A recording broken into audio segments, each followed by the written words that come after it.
जय श्री राम दोस्तों, मैं आप सभी का राम कथा में स्वागत करता हूँ।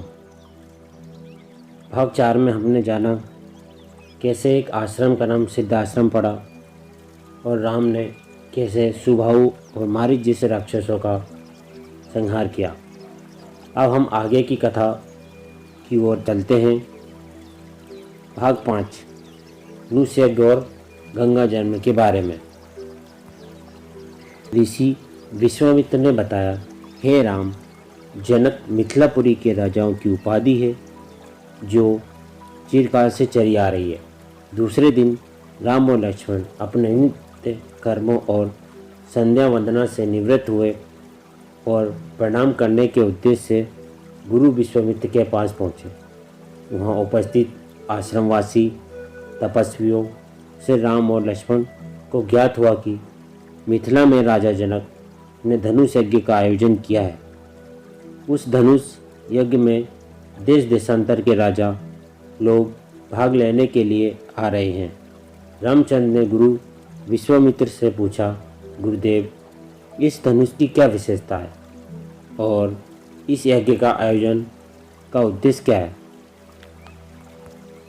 ऋषि विश्वामित्र ने बताया, हे राम, जनक मिथिलापुरी के राजाओं की उपाधि है जो चिरकाल से चली आ रही है। प्राचीन काल में किसी समय देवारात नामक पूर्व पुरुष ने बड़ी निष्ठा और श्रद्धा के साथ यज्ञ किया था, जिसमें उसने देवताओं को भी आमंत्रित किया था। देवताओं ने देवरात के इस यज्ञ से प्रसन्न होकर उसे पिनाक नाम का धनुष प्रदान किया था। यह धनुष अत्यंत सुंदर, भव्य और गरिमामय और साथ ही साथ यह बहुत भारी और शक्तिशाली भी है। बड़े बड़े बलवान, पराक्रमी और रणकुशल योद्धा तथा शूरवीर इस पर प्रत्यंचा चढ़ाना तो दूर, उसे उठा भी नहीं सकते।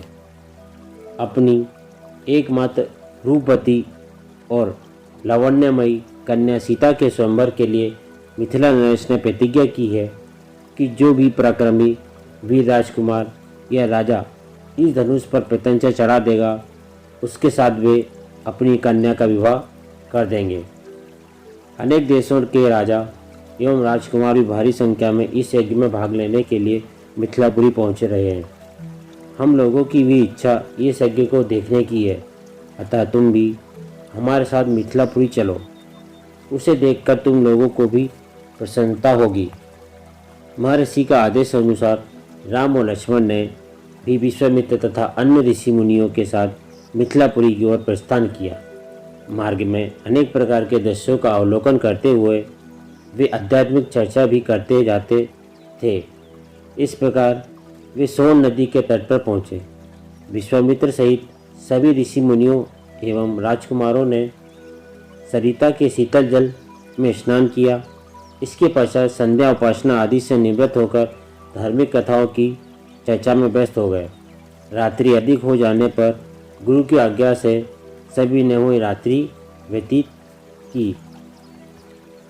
प्रातः नित्य कर्मों तथा संध्या वंदना से निवृत्त होने के पश्चात यह मंडली आगे की ओर बढ़ी।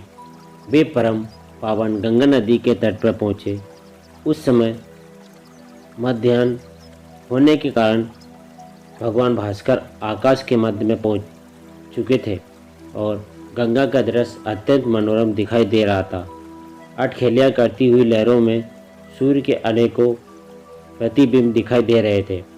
जल में कौतुकमयी मछलियाँ क्रीड़ा कर रही थीं और नभ में सारस हंस जैसे पंछी अपनी मीठी बोली में बोल रहे थे। दूर दूर तक सुनहरे रेत के कण बिखरे पड़े थे और तटवर्ती वृक्षों की अनुपम शोभा दृष्टिगत हो रही थी। राम इस दृश्य को अपलक दृष्टि से देख रहे थे। उन्हें देखकर विश्वामित्र ने पूछा, वत्स, इतना भाव विभोर होकर तुम क्या देख रहे हो? राम ने कहा, गुरुदेव, मैं सुरसरी की इस अद्भुत छटा को देख रहा हूँ। इस परम पावन सलीला के दर्शन मात्र से मेरे हृदय को अपूर्व शांति मिल रही है।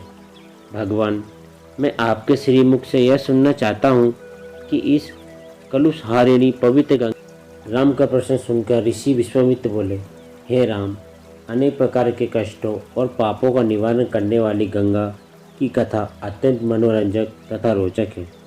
मैं तुम सभी को यह कथा सुनाता हूँ। ऋषि विश्वामित्र ने इस प्रकार कथा सुनाना आरंभ किया। पर्वतराज हिमालय की अत्यंत रूपवती, लावण्यमयी और सर्वगुण संपन्न 2 कन्या थी। इन कन्याओं की माता सुमेरु पर्वत की पुत्री मेना थी। बड़ी कन्या का नाम गंगा तथा छोटी कन्या का नाम उमा था। गंगा अत्यंत प्रभावशाली और असाधारण देवी गुणों से संपन्न थी। वह किसी बंधन को स्वीकार न कर मनमाने मार्गों का अनुसरण करती थी। उसकी इस असाधारण प्रतिभा से प्रभावित होकर देवता लोग विश्व के कल्याण की दृष्टि से उसे हिमालय से मांगकर ले गए। पर्वतराज की दूसरी कन्या उमा बड़ी तपस्विनी थी। उसने कठोर और असाधारण तपस्या करके शिव जी को वर के रूप में प्राप्त। विश्वामित्र के इतना कहने पर राम ने कहा, हे भगवान, जब गंगा को देवता लोग सुरलोक ले गए तो वह पृथ्वी पर कैसे अवतरित हुई और गंगा को त्रिपतखा क्यों कहते हैं? राम के इस प्रश्न का उत्तर देते हुए ऋषि विश्वामित्र ने कहा,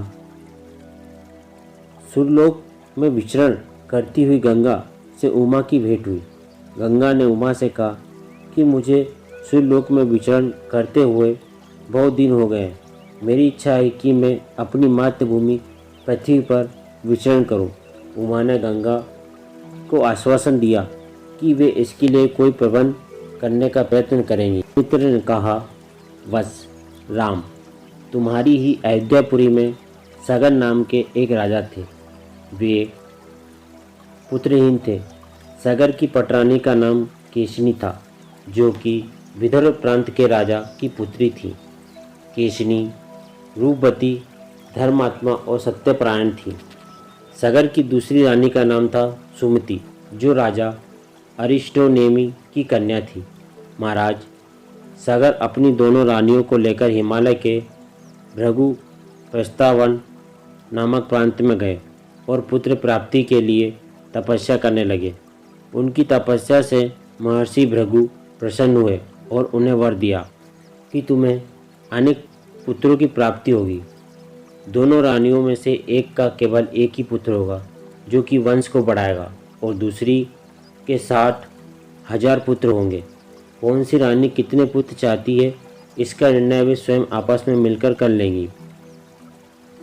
लेकिन कौन सी रानी कितने पुत्र चाहती है, इसका निर्णय वे स्वयं आपस में मिलकर कर ले। केसरी ने वंश को बढ़ाने वाले एक ही पुत्र की कामना की, और गरुड़ की भगिनी सुमिति ने 60,000 बलवान पुत्रों की कुल। कुछ काल के पश्चात रानी केसनी ने असमंज नामक पुत्र को जन्म दिया। रानी सुमिति के गर्भ से एक तुम्बा निकला, जिसे फोड़ने पर छोटे छोटे 60,000 पुत्र निकले। उन सबका पालन पोषण घी के घड़ों में रखकर किया गया। कालचक्र व्यतीत होते गया और सही राजकुमार युवा हो गए।